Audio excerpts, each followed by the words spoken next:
Everyone समस्त को नमस्कार। लास्ट क्लास रे आम डिस्कसन करथिले ट्रांसपोर्ट एक्रॉस मेम्ब्रेन रो passive transport. In this class we are going to discuss about active transport. So let's start. आउ थे से फ्लो चार्ट को नेबी जोठी आम पैसिव ट्रांसपोर्ट को ऑलरेडी डिस्कसन कर सारीचु। कौन लिखाई molecule move their concentration gradient and no ATP is required. Active transport माने A for active, A for ATP माने एठी एनर्जी मॉलिक्यूल दरकार होची। आउ आम सेल एनर्जी कहला माने एटीपी को ही बुझे मोस्टली। तो ये एटीपी रो दरकार आसीबो बा एटीपी एठी कोठना कोठी काम रे लागिबो। बट कोठी लागिबो केतेबेले लागिबो सब जगह रे लागिबो ना अल्प जगह रे लागिबो देखिबा सेटा हमें विथ टाइम। ठीक अछि। तो एक्टिव ट्रांसपोर्ट को मु फर्दर डिवाइड करूचे हमें दी प्रकार रो। गोटे हला सेकेंडरी एक्टिव ट्रांसपोर्ट, गोटे हला प्राइमरी एक्टिव ट्रांसपोर्ट। एठी आउ टिके डिटेल से पे हमें जाउछु सेकेंडरी एक्टिव और प्राइमरी एक्टिव। एई भितर मु एबेठु कहि दउची प्राइमरी एक्टिव ट्रांसपोर्ट केस रे एटीपी डायरेक्टली लागे। In case of secondary active transport directly ATP लागेनी, एठी इलेक्ट्रोकेमिकल ग्रेडिएंट लागे। सो मु सेटा कहिबी कोन, मत टिके टाइम दियो। कौन इलेक्ट्रोकेमिकल ग्रेडिएंट है सेटा आम डिस्कसन करिवा। So let start. फास्ट आम से स्लाइड को आउ थे जावा जोठी देखि पारुछ इम्परमिएबल इम्परमिएबल और इम्परमिएबल लिखा जाइछि। ए जगार एमाने केबे भी ट्रांसपोर्ट करि परिबे नाही डायरेक्टली। एई जगार ट्रांसपोर्ट प्रोटीन रो दरकार निहाती पड़िबो हैला। आ सेई ट्रांसपोर्ट प्रोटीन बाबद को भी मु लास्ट क्लास रे डिस्कसन करि सारिछि। आउ सेटा को आम टिके टिके एक्सटेंड करिके एबे जिबा एक्टिव ट्रांसपोर्ट पढ़िबा। प्राइमरी एक्टिव ट्रांसपोर्ट और सेकेंडरी एक्टिव ट्रांसपोर्ट। फास्ट आम देखिबा प्राइमरी एक्टिव ट्रांसपोर्ट। देखो प्राइमरी एक्टिव ट्रांसपोर्ट कहिबार माने होची ये डायरेक्टली एटीपी दरकार करिवो ट्रांसपोर्ट करिया पई। फास्ट मु दीटा जगह केस रे कोन कॉमन सेटा कहि दउची। कॉमन होची बोथ रिक्वायर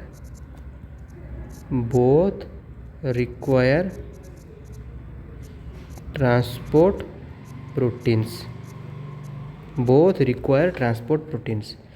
किंतु जो transport protein primary active transport पाई दरकार ताको मु कहूची पंप। किंतु जी सेकेंडरी पाई दरकार ताको मु कहूची को ट्रांसपोर्टर। ए नार सिग्निफिकेंस कौन सेटा आमे धीरे धीरे जानिबा। ठीक अछि। तो प्रथमे एबे पाई फोकस कर प्राइमरी एक्टिव ट्रांसपोर्ट उपरे भलरे देखिबा। कौन कहूची ना ये होची पंप मीडिएटेड। ये होची की मीडिएटेड ना पंप मीडिएटेड। कहली पंप मीडिएटेड माने एठी सेई प्रोटीन ही ट्रांसपोर्ट प्रोटीन को ही एठी पंप कहा होची। नेक्स्ट इंपोर्टेंट पॉइंट कौन या पई ATP hydrolysis is very important. माने एई पंप को ऑपरेट करिया पई एटीपी दरकार। सेति पई ये पंप गुडा को एटीपी पावर्ड पंप बोली भी कहा जाए। क्लियर। आउ ये गोटे trans membrane protein. Trans membrane protein माने सपोज एटा होची लिपिड बाइलेयर। लिपिड बाइलेयर रो एक्रॉस माने एपट को भी आउ एपट को भी तार किछि पार्ट थिबो। आउ लिपिड बाइलेयर रे भी तार किछि पार्ट थिबो। सेही भला प्रोटीन को हमें कहबा ट्रांस मेम्ब्रेन प्रोटीन। बुझी हला। एग्जांपल कोन ना सोडियम पोटासियम पंप। एई पंप विषय में डिस्कशन भी करिबा। बहुत इंपोर्टेंट पंप एटा। Calcium pump, P type ATPases, F type ATPases, V type ATPases, ABC transporter एगुड़ाक सबू होची प्राइमरी एक्टिव ट्रांसपोर्ट रे थिबा पंप गुड़ाकर एग्जांपल। बुझीगला। तो गोटे एग्जांपल नौची सोडियम पोटासियम पंप हैला। देखो कौन होची ना सोडियम पोटासियम पंप कथा यदि कहबी लक्ष्य करि परछो एटा देखि परछो लिपिड बाइलेयर। ए लिपिड बाइलेयर रो एपट एरिया रे भी यार अछि किछि पोर्शन, एपट एरिया रे किछि पोर्शन माने ये मेम्ब्रेन रो ट्रांस मेम्ब्रेन माने ये मेम्ब्रेन भितर एम्बेडेड हेकी अछि। ये होची गोटे टेट्रामेरिक प्रोटीन माने यार दुईटा अल्फा और दुईटा बीटा सब यूनिट अछि। तो 2 2 4 हे गेल टेट्रामर माने टेट्रामेरिक प्रोटीन ये हे गेला हैला। अल्फा सब unit is responsible for ATP hydrolysis. जो कहली एटीपी दरकार तो एटीपी कोठी बाइंड करिवो ना मन रखिबो अल्फा सब यूनिट रे। तो अल्फा सब unit is responsible for ATP binding. During each cycle 3 sodium are pumped out and 2 potassium are pumped into the cell। माने ये कौन करे ना हूँ सोडियम पोटासियम एटीपेज माने ये तीनटा सोडियम को सेल भितरु सेल बाहर को पठाए भितरु बाहर को आउ दीटा पोटासियम को सेल बाहर सेल भितर को पठाए बुझी हो यहाँ हूँ यार मेकानिज्म। एबे देखिए ये करे केमती ना प्रथम स्टेप हूँ ये देख प्रथम स्टेप जानवा आगु यहाँ हूँ सोडियम यहाँ हूँ सोडियम आउ यहाँ हूँ पोटासियम क्लियर। तो देख प्रथमे तीनटा सोडियम देख आसिक बाइंड कर निज जगार बाइंड करीगला तापर कौन हम एटीपी आसिक लगे देखिपार एटीपी जाकि लगिला एटीपी कौटी लगे ना आल्फा सब यूनिट रे एटीपी लगे एटीपी लगे कौ जगह आल्फा सब यूनिट रे एटीपी लगे लगिला परे एटीपी कौन दब एनर्जी दब एनर्जी दबा द्वारा देखिपार ये केमती फ्लिप करीगला तीनटा लगिला पर ये देखिपार एपट डायरेक्शन केमती पलैला आउ तीनटा जाक देख बाहर की 1 2 आउ 3 सोडियम एवं सेल भितर सेल बाहर को पलैले जानीपार यहाँ हूँ एक्सट्रा सेल्युलर स्पेस आउ ये है इंट्रा सेल्युलर स्पेस बा साइटोप्लाज्म ठीक अच्छे।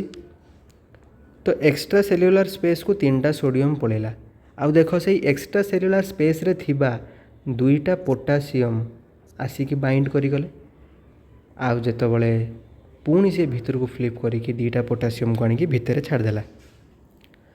तो बुझीपार कौन है 3टा सोडियम मॉलिक्यूल सेल भितर सेल बाहर को जाऊँच और 2टा पोटासियम मॉलिक्यूल सेल भितर सेल बाहर को आसूची आउ ए प्रोसेस रे एटीपी आमर as a energy source use होउची सेति या आम एक्टिव ट्रांसपोर्टर गोटे एग्जांपल आम या जानिले हैला। आउ एटा होउची one of the most important pump एटा होउची कोन most important pump present in all cell आम बॉडीर प्रत्येक सेल रे सोडियम पोटासियम पंप आमको देखिए मिलिबो आ ये सबु बेले ऑपरेट करूची बॉडीर फिजियोलॉजिकल कंडीशन को मेंटेन करिया पई सबु बेले एई सेल इंपोर्टेंट जे कि 3टा सोडियम को सेल भितर सेल बाहर को नहीं जाउची आ 2टा पोटासियम को सेल बाहर सेल भितर को आणुची। तो जानी पारलो पंप केमती काम करे एटीपी मीडिएटेड पंप केमती काम करे ए गोटे पंप को मु तुमको एग्जांपल देकी बुझेइली।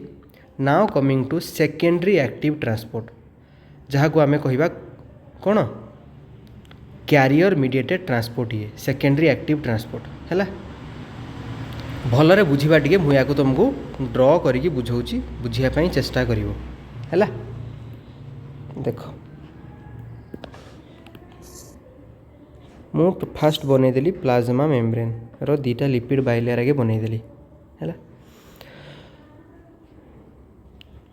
आमे पढ़ुचे secondary active transport secondary active transport रे कौन हुए ना एथिरे यूज हुए कौन कैरियर यूज हुए एथिरे किए यूज हुए कैरियर यूज हुए कैरियर गोटे कौन ना कैरियर हूँ गोटे प्रोटीन कैरियर हूँ गोटे प्रोटीन।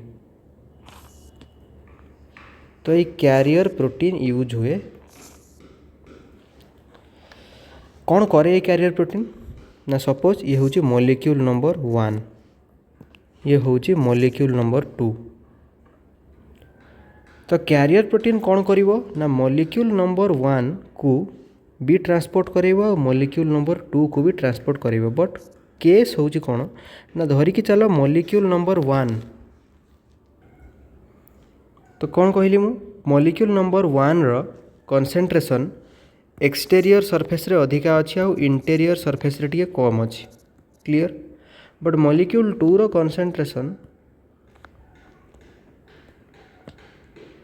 बाहर कम अच्छी बट भितर अधिका अच्छी ट्रांसपोर्टर ये कौन करेबो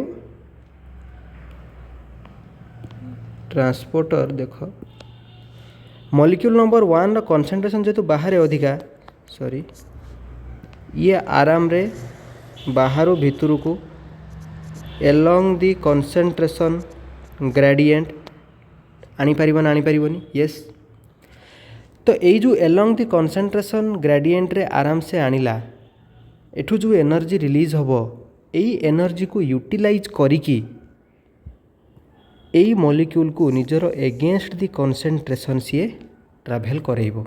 बुझी होची ना बुझी होनी? जनकर एलंग दी कॉन्सेंट्रेशन को यूज करिकी आउ जन को सी एगेंस्ट दी कॉन्सेंट्रेशन ग्रेडिएंट ट्राभेल करेइबो। तो मते को जितेबाला एगेंस्ट दी कॉन्सेंट्रेशन ग्रेडिएंट ट्राभेल होउची सेटा एक्टिव हम ना पैसिव हम? एक्टिव होउची, एक्टिवली होउची। किंतु एटी एक्टिवली जो होउची एटीपी यूज हो नाही, ताहले यूज किए होउची ना एई मॉलिक्यूल रो एलंग दी कॉन्सेंट्रेशन ग्रेडिएंट रे जो ट्राभेल होउची आ सेठू जो एनर्जी मिलुची सेही एनर्जी को से यूज करूची ना कि एटीपी को यूज करूची। आ सेही एनर्जी को कहा जाए ECG, electro chemical gradient. Electrochemical gradient एठी एटीपी यूज होनी, एठी इलेक्ट्रोकेमिकल ग्रेडिएंट यूज होउची।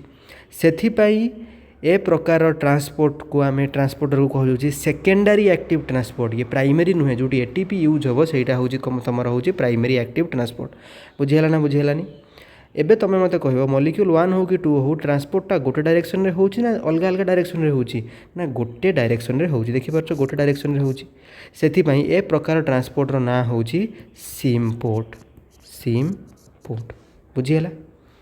एबे देखो एबे आउ गोटे एग्जांपल मु नउची, आउ गोटे प्रोटीन रो एग्जांपल मु नेबी हैला। आउ गोटे प्रोटीन रो एग्जांपल नेबी।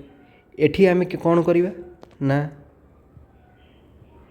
धरिकी चलो ए प्रोटीन रो बाहर अधिका, मॉलिक्यूल 1 रो बाहर अधिका, मॉलिक्यूल 2 भी बाहर अधिका, भितर कम, मॉलिक्यूल 1 भी भितर कम। ये कौन करुची ना मॉलिक्यूल 1 को तो आराम से बाहर भीतर को ये नहीं आसुची। केमती ना एलॉन्ग दी कॉन्सेंट्रेशन ग्रेडिएंट। किंतु मॉलिक्यूल 2 को सी केमिति नौची ना भितर बाहर को नौची। तो एलॉन्ग केबे होबो कि एटा एगेंस्ट दी होबो, कहीं ना कॉन्सेंट्रेशन ग्रेडिएंट एटा एगेंस्ट जाउची, कम रु बेसी आड़ को जाउची।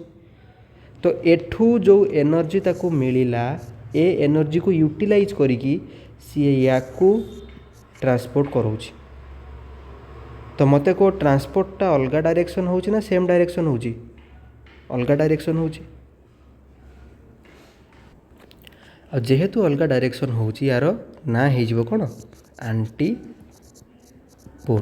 किंतु जरूरी कोन ना both antiport and symport are examples of cotransporter. आउ ए को ट्रांसपोर्टर रे को प्रोटीन यूज हुए ना कैरियर प्रोटीन यूज हुए। बुझीपार? गोटे कैरियर प्रोटीन पैसिव ट्रांसपोर्ट रे भी यूज होतला, कैरियर प्रोटीन एक्टिव ट्रांसपोर्ट रे भी यूज होची। एक्टिव रो किंतु को एक्टिव ना सेकेंडरी एक्टिव रे यूज होची। काहेकि सेकेंडरी आसिला ना ये डायरेक्टली आम एटीपी को यूज करूने, एठी इलेक्ट्रोकेमिकल ग्रेडिएंट को आम यूटिलाइज करूचे। से आम कौन कही ये हूँ गोटे सेकेंडरी एक्टिव ट्रांसपोर्ट। बुझीगला? एबे यार रियल एग्जांपल आड़ को जीवा सिम्पोर्ट आउ एंटीपोर्ट रो एग्जांपल। देखो सिम्पोर्ट रो एग्जांपल हिसाब रे मु नेइची सोडियम ग्लूकोज सिम्पोर्टर। गोटे बहुत इंपोर्टेंट सिम्पोर्टर ये यार SGLT बोली या कहा जाए। कौन ये करूँ देख सोडियम कौन लिखाई both solute move in the same direction. Already आम जानी across the membrane driven by ion gradient. देख कौन होची ना सोडियम ग्लूकोज सिम्पोर्टर बोली आम कहे। आम कौन जानीचे ना सोडियम रो अमाउंट बाहर अधिका, हाँ कि नहीं? देखिपार बाहर सोडियम अधिका अच्छी, भितर सोडियम कम अच्छी, बाहर सोडियम अधिका अच्छी, भितर सोडियम कम अच्छी। तो सोडियम को सी निजर एलॉन्ग दी कॉन्सेंट्रेशन ग्रेडिएंट रे भितर को नहीं आइला। आ सही एनर्जी सेठू जो एनर्जी रिलीज है सही एनर्जी को यूटिलाइज करिकी ग्लूकोज को भी भितर को नहीं आसिला। तो एलॉन्ग दी कॉन्सेंट्रेशन ग्रेडिएंट रे किए आसिला ना ये आसिला एलॉन्ग रे, एगेंस्ट रे किए आसिला ग्लूकोज आसिला। किंतु दी जन को डायरेक्शन सेम है से ताको आमे कौन कहे सिम्पोर्ट बोली कहे। Now coming to antiport. Solute move in opposite direction. across the membrane. One move down its concentration gradient drives the other up its gradient. माने गोटे down the concentration gradient by along the concentration gradient रे move करे सेठू जो energy release हुए सेटा को use करिक आमे against the concentration gradient but in opposite direction रे आमे ताको मूव करू. बुझियला. एग्जांपल कोन ना सोडियम कैल्शियम एक्सचेंजर एटी कोन हुए देखो. आमे ऑलरेडी जानिचे कि सोडियम रो अमाउंट बाहर अधिका बोली. तो सोडियम तो सब बेले बाहर ही भितर को जीव हाँ कि नहीं. सोडियम सब बेले बाहर भितर को आसला किंतु मन रखि कैल्शियम बाहर अधिका आउ भितर कम. तो कैल्शियम को से कौन करे भितर बाहर को निए एगेंस्ट दी कंसंट्रेशन ग्रेडियंट. तो ये एलोंग किए ना सोडियम होची एलोंग एगेंस्ट किए ना कैल्शियम. एलोंग दी कंसंट्रेशन ग्रेडियंट रे जो एनर्जी रिलीज है ताकू यूज करी कि एगेंस्ट दी कंसंट्रेशन ग्रेडियंट रे सी कैल्शियम को मूव करोची. डायरेक्शन कौन ना अलगा सेथिपाई एटा कौन हो गला एंटीपोड. बुझी होची. तो सिम्पोर्ट बुझिले एंटीपोड बुझिले. सिम्पोर्ट भी एग्जांपल ऑफ को ट्रांसपोर्टर एंटीपोड भी एग्जांपल ऑफ को transporter. So I hope this particular secondary active transport is also clear to all of you. So primary active transport रे हमें जानिले केमती ATP directly use होची but in secondary active transport we saw the use of electrochemical gradient instead of directly ATP. बुझी होची ना बुझी होनी. So with this हमें most important part जोटा हमर membrane transport ताको हमें बुझिले हैला. तो जदि किछि डाउट रही थाए ताको कमेंट सेक्शन रे पचारिबो आउ जदि वीडियो भल लगिला ताहले निजर फीडबैक को दबो. With this let's end this. Keep studying and all the best.